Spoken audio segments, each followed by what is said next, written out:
ఆంధ్రప్రదేశ్లో కొత్తగా 3 జిల్లాలని అలాగే ఒక 5 రెవెన్యూ డివిజన్లని ఒక మండలాన్ని ఏర్పాటు చేయబోతున్నారు. దీనికి సంబంధించి ప్రభుత్వం ఇప్పటికే ప్రతిపాదన పంపించింది.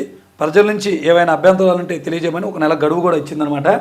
ఆ జిల్లాలు ఏంటి, వాటి కథ ఏంటి ఒకసారి మనం చూస్తే ఇష్టం కొంచెం కష్టం కూడా ఉందంట. కొత్త జిల్లాలు మార్పు చేరిపై మిశ్రమ స్పందన ఉందంట. మార్కాపురంతో పాటు ప్రకాశం ఓకే, కానీ కనిగిరి డివిజన్లో కలవటంపై గిద్దలూరు నియోజకవర్గంలో కొంచెం వ్యతిరేకత ఉందంట. మదనపల్లి జిల్లాపై సర్వత్రా హర్షం ఉంది, అక్కడంతా ఇష్టపడ్డారు ప్రజలు. అలాగే నెల్లూరుకు దూరంగా గూడూరు, వెంకటగిరి, మడకశిర డివిజన్లపై కొంచెం సంతృప్తి. అలాగే సిద్ధవటం, ఒంటిమిట్ట మండలాలను అన్నమయ్య చేర్చడంపై అభ్యంతరం. గన్నవరం, పెనమలూరు నియోజకవర్గాలను ఎన్టీఆర్ జిల్లాలో కలపాలని విడతలు.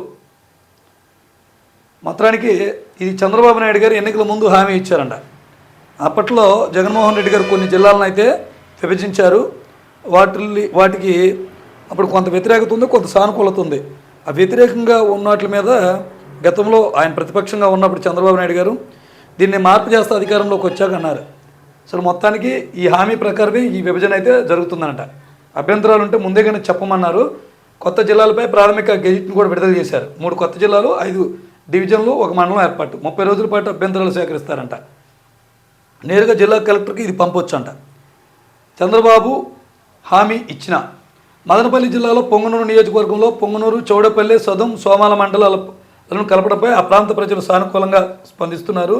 రొంపిచెర్ల, పులిచెర్ల మండలాన్ని చిత్తూరు జిల్లాలో కొనసాగిస్తుండగా పులిచెర్ల మండలం ప్రజలు దీన్ని స్వాగతిస్తున్నారు. రొంపిచెర్ల వాసులు మాత్రం తమకు పక్కనే ఉన్న పీలేరు రెవెన్యూ కేంద్రంగా కాకుండా చిత్తూరులో ఉండటం పట్ల అసంతృప్తి వ్యక్తం చేస్తున్నారు. ప్రస్తుతం చిత్తూరు జిల్లాలో ఉన్న నగరి, నిండ్ర, విజయపురం మండలాలను తిరుపతి జిల్లాలో కలిపేస్తామని సీఎం చంద్రబాబు, మంత్రి లోకేష్ హామీ ఇచ్చారు. తిరుపతిలో కలపాలని కేబినెట్ సబ్ కమిటీ కూడా సిఫార్సు చేసింది, కానీ అమలు కాలేదు. దీంతో ఆ 3 మండలాల ప్రజలు అసంతృప్తి వ్యక్తం చేస్తున్నారన్నమాట. సో మొత్తానికి కొంతమంది ప్రజలు ఇష్టంగాను, కొంతమంది ప్రజలు కష్టంగానూ ఉంది.